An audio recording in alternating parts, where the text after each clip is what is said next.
The birthday party. The cake was a sensation, a chocolate four-layered Genoese filled with raspberries and chocolate ganache, covered with a hazelnut cream and decorated with hand-painted buttercream grapes and leaves. Jack had purchased it from one of the most renowned French pastry chefs in New Hampshire. Mona, Helmut, Madeline, and Mackie lit the candles. While everyone sang happy birthday, I closed my eyes and made the same silent wish I had always made, that this would be a year of fulfillment, the beginning of the most wonderful time of my life. To everyone's amazement, including mine, I blew out all 60 candles in a single breath. Over coffee, the topic of conversation turned to a mutual acquaintance.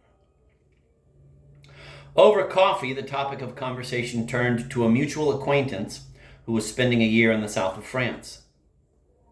I would love to rent a house someplace, I said, maybe France or Italy, and stay for an extended length of time, a month in one place, instead of running from city to city every couple of days. People agreed it was the way to see Europe. It would be wonderful, Madeline sighed, as if it were a distant and impossible dream. Imagine finding a beautiful house in some wonderful place and just living there for a whole month. Well, why can't we do that? Mona demanded as the last bottle of wine was emptied into a round of glasses. We could do that. There was a certain bravado in her insistence, brought on by the wine and the festivities which gave her statement the aura of a dare. Okay, I said, accepting the challenge. You put it together and we'll do it. Everyone thought it was a great idea. Jokingly, we discussed the question of places to go.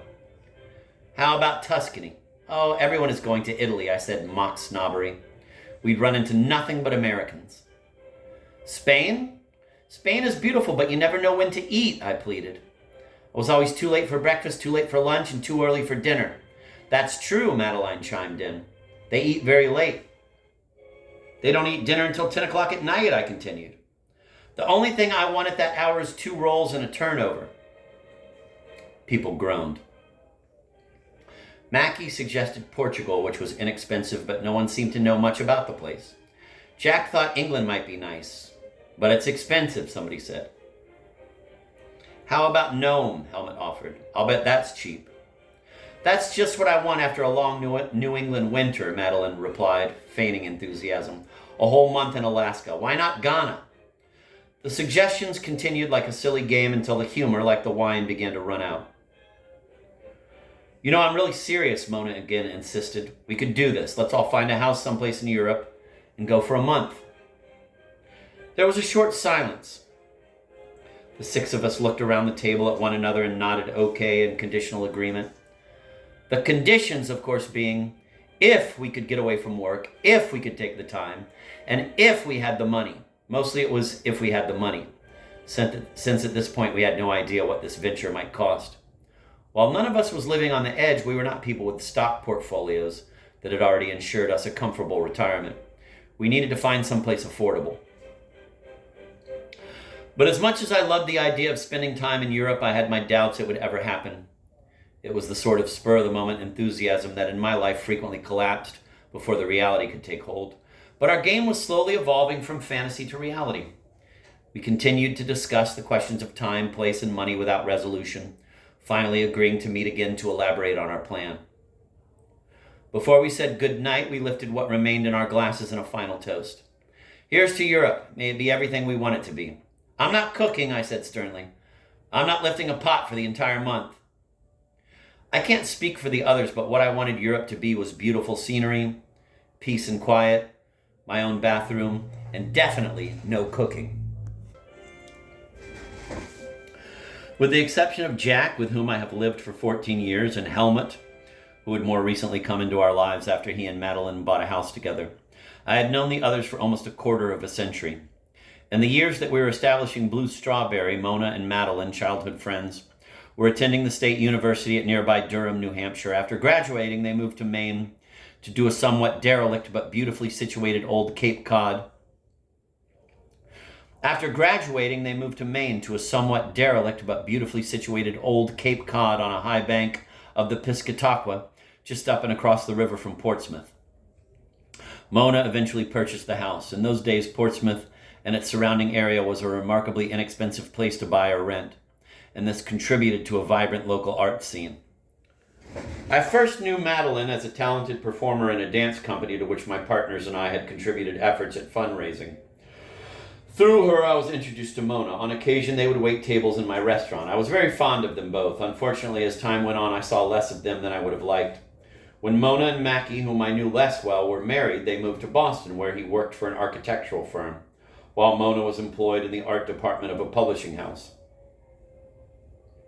Already in their late 30s, when their son Rory was conceived and not wishing to raise a child in the city, Mona and Mackie returned to the little house in Maine. From the mid-'80s on, I began running into them around town again, often accompanied by Rory, whom I remember as a blonde-headed baby in Oshkosh Bagosh overalls. Mackie had taken a less glamorous job with an engineering firm, and he and Mona began a collaboration that transformed the little house into one of the most appealing and comfortable homes I know. It was at their home that we met for dinner again sometime in early February to continue discussing the proposed trip.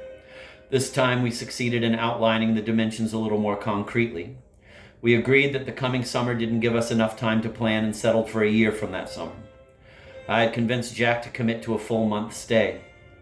Mona also wished to stay the entire month. Helmut and Madeline would only be staying for the first 2 weeks, since the summer is the busiest time for the airport shuttle service they own and manage together, and they felt unable to be away for any longer. Mackie and Rory would be arriving for the final 2. Even as we discussed these arrangements, the trip remained a far-off dream of adventure we animatedly discussed, but that I never thought would actually happen. Throughout that winter and into the following spring and summer, we continued meeting periodically for dinner. If nothing else ever came from it, it was a perfect excuse to get together with a party of amiable people. Sometime later that spring, Mona, who was now teaching junior high school art classes, invited Eve, a colleague, to one of our dinners. A sociology and history teacher, Eve is a gifted painter and proved an enlivening addition to the group, which she began referring to as Le Club Francaise. Later that winter, she asked to join our expedition, but felt unable to commit to longer than a week's stay. Her longtime companion, Molly, a basset hound, was old and not in the best of health, and Eve feared leaving her alone any longer than a week might prove disastrous.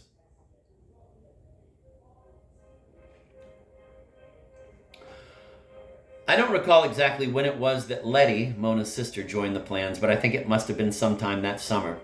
It was through her that we found the house that would so beautifully accommodate us. A co-work told her of a house she had rented somewhere in the French countryside in a little town called Savonnières. Surfing on the web, Rory discovered that Savonnières was about 130 miles south of Paris. Consulting an atlas, we found the town just below the city of Tours in the region of Touraine, the heart of the Loire Valley, where royalty had, most famously, built their chateau, a region known as the Garden of France. After a phone call to the company that managed the property, we received a package of information. The black and white Xerox photos were less than impressive and even a little disappointing.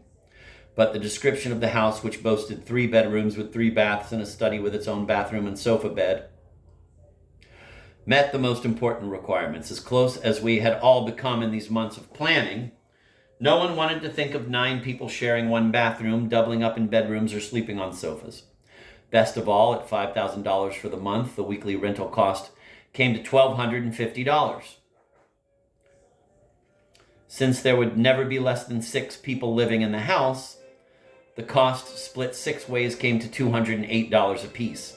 This fell within our price range.